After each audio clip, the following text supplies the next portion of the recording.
Happy Charlie Becker Day, everybody. Indiana with some last-second heroics at Penn State, and this is one of those good scares, but it was pretty close to being a loss for the Hoosiers. There's no question about that. But to me, this sort of gritty win is a defining moment for a program. I think this is the time when the Hoosiers put their stake in the ground and went from being a contender for the playoff to the favorite. Favorite? Oh, why y'all looking at me? I thought it was your turn. Oh, that's what you get for thinking. I will go, though. I agree with you 100%. These are the type of games you have to win, and these are the type of games that are part and parcel of a championship journey. They occur, and how do you handle those situations? You're without one of your signature players, one of your integral players, and Elijah Surratt at wide receiver, and other guys step up. Charlie Becker. And opportunities don't go away. They go to someone else. And what are you going to do when you get that opportunity? And Charlie Becker, you're correct, huge catch. And this team just would not go away. What did Coach Smart say about his Georgia team? They're like roaches. They're hard to kill. Well, Indiana proved that they're hard to kill. Man. I would say, as you look at a checklist of championship DNA, there are things that you have to accomplish, right? They've certainly shown that they can play in the trenches. They've certainly shown they're gritty and all that stuff. But overcoming this kind of adversity has to happen. You can't just manufacture it out of thin air.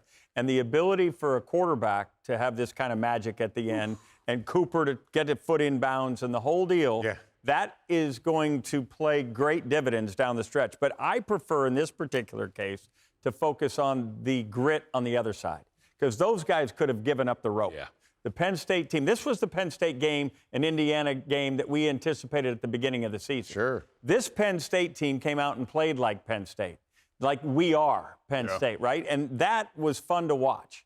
Given all that's gone on in this program, a coach gone and an interim guy trying to hold it all together, to get that kind of effort today, I thought was inspiring. Agreed, 100%. Made me feel good as a coach that those coaches and those kids are still fighting the good fight. Instead of reliving it out of thin air, why don't we take a look back at the highlights right now? I would like to continue to talk about it. You also like to talk about Fernando Mendoza. I'm a pontificator, if you will. Think of pontification. You can hear the drums, Fernando. That's exactly right. This guy has been phenomenal in every aspect. The legs are part of the package. Yeah, and he kept the streak alive of a touchdown in every first quarter. But this is what you're talking about. Nick Singleton, these guys. That's what they used to look like. That's what we're used to Penn State looking like. And they had been down 20-7. Then they make it 2017 after Singleton finishes the job. So, Penn State, all that momentum, whether you believe in it or not. And then the defense steps up here. Mendoza, and boom, King Mac. And now Penn State's going the other way with a chance to take the lead, and Singleton, BJ. That was right after they'd given up a touchdown. Mendoza come back, throws a pick. And this is what we haven't seen. This is what you would witness from past Indiana defense. About 3 missed tackles on that particular play right there. But the unflappable. We saw it in person there in Eugene, Oregon. This kid, Mendoza, throws a pick, comes back the next series, engineers a game-winning drive. Charlie Becker there with a beautiful high point catch there to keep his drive going. And then with all that pressure in his face, and Coach has been coaching quarterbacks a long time. Of course, he played it. He always says, throw it at that crossbar at the back of the end zone. Back line, far height, front line. Yeah. Omar Cooper Jr. goes up and gets it. He knows they don't have his guy, Elijah Surratt. And then the defense makes a play here on the heave and hope for Indiana to stay unscathed. But a valiant effort by the Nittany Lions. Didn't expect that type of performance, at least for this game, to be as close as it was. But Coach, you're spot on about this DNA of this football team. And you look at the numbers there. And Mendoza, last 3 games, he's had a rush TD. He certainly has. You can talk now, Aaron. Damn, you taught me well. I forgot we were on Jones Tube. You taught me well. Take a breath, bro. All right, listen. Does he preach that? What we're looking at here is the fact that poise is being at your best when your best is needed. This first column is what Fernando Mendoza did on his final drive. 5 for 8 for 87 yards and a touchdown. The right column is what he had done for the rest of the game. He was masterful and stepped up when he needed to, and that's what great dudes do. We were joking about this. I said every NFL scout in that stadium was like, check. Especially when he stood in there and took the hit. The pressure from his front side the first 2 plays. The second time it was backside, but his tackle gets beat. He's getting hit, throws it off his back foot, and throws a dime, man. That's what NFL teams covet, and that's the type of plays that win you national championships. As pro scouts evaluate that, and you're right, they will be putting a star in that category of can you play your best when your best is needed. They'll also make very close notes about the way he talked in the aftermath of the game, giving all the praise to his teammates. Yeah. A selfless leader is the best kind of leader. These guys will follow that guy through any fight that comes their way down the stretch here. But that is an unbelievable piece of information they have about themselves going forward. And how about that, right? His only touchdown pass of the day was the one at the end. He's the fastest in the country to 30 total touchdowns between rushing and passing.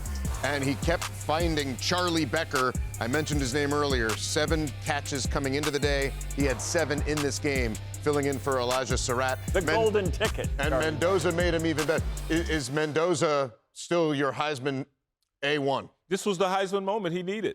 Listen. Yes, he unflappable, throws a pick, comes back. AT just took you through the numbers. This guy had his Heisman moment. This is a Heisman moment. Julian Saying is having a Heisman year. The question is, will he get this chance to bring Ohio State from behind? Because it's going to take that to win a national championship. Will he get that chance? Right now, the Heisman stage belongs to Fernando with this victory. And based on the timing of the Heisman Trophy, it could come down to Ohio State against Indiana for each of them to have their final arguments. Fellas, he did this without Elijah Surratt, who has 10 touchdowns on the year. 7 of those touchdowns are in the red zone. But he found ways to put the ball in place so that his receivers could go up. And there were some incredible catches as well. But that's so much good happened with this Indiana team today, both individually and collectively. You can't help but walk away and feel really good that this is the team to beat in 2025. It's a great point because defensively, they had to get a stop. Yep. They had to make the Lions punt the ball back, and they got that accomplished. And then, obviously, the heroic effort by the offense to get the touchdown. This is a complete team. They did it with a lot of pieces missing today.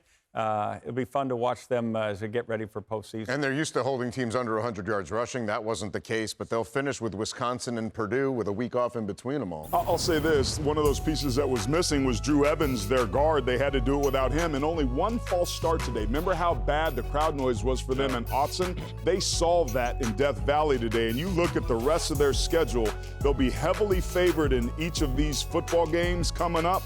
Man, in the playoff era, as long as these seasons are, you want to be peaking at the right time, and Indiana's doing just that. You mentioned the rush game as far as the defense is concerned. Second time all season. First time was opening frame versus Old Dominion, the first game of the season where they gave up over 100-yard rush and 200 in that particular ball game. They could not stop that running game of Penn State until they needed to get it stopped. And they did. When it mattered most. I'm through talking. Indiana's still going. You sure? There's some meat left on that bone. I cannot believe you were preaching to anybody about hogging up all the time. Down to the bone marrow. The internet is bottomless. The internet awaits you. Did it even?